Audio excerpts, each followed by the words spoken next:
Hey, it's Mark Weiss. Let's talk about bankruptcy, hospital bankruptcy, that is. Just this week, I'm recording this on July 23rd, 2024. I saw in the news that Steward Health System, which is a bankrupt, significant size healthcare system, that in connection with their bankruptcy, 2 facilities were sold. They're smaller facilities, but they are hospitals. One in West Monroe, Louisiana, and the other one in Hope, Arkansas. The one in West Monroe hit my eye because I'm familiar with the area. This hospital sold for $500,000. That's but plus some assumed debt. It's not very much money. Now, I can't know exactly how much debt was assumed, but my assumption is that these places sold for pennies on the dollar. Seward, in connection with their bankruptcy, trying to cut their operations back, raise capital, and eventually emerge. It's a Chapter 11 bankruptcy, on the other side as a smaller but hopefully viable entity.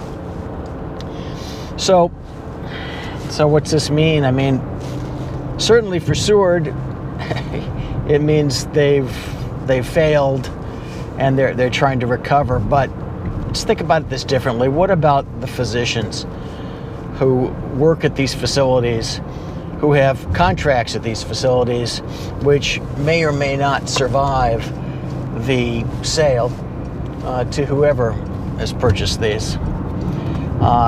Think about whether those hospitals themselves will be viable on their own, whether they'll be able to continue to make it, what that means for medical services in the community, whether there are any competing hospitals at which surgeons can now take their cases. Are there ASCs to which cases could go? What's going to happen with contracted hospital-based services, anesthesia, radiology, emergency medicine, pathology, hospitalists if they exist there? So this huge epidemic of hospital failures, and it is an epidemic, has more of an impact than simply on hospital systems. It has an impact on physicians, physician groups who are tied to those facilities. It's becoming more and more dangerous to become tied to a single facility, because if the single facility fails, well, then the whole sort of ecosystem is gone, and what you're going to do. Think about that as part of your business planning, of your business modeling. How dangerous is it to be dependent on a single facility, even if it's a very large health system facility? Well, like one owned by Steward Healthcare. Could be a real mess.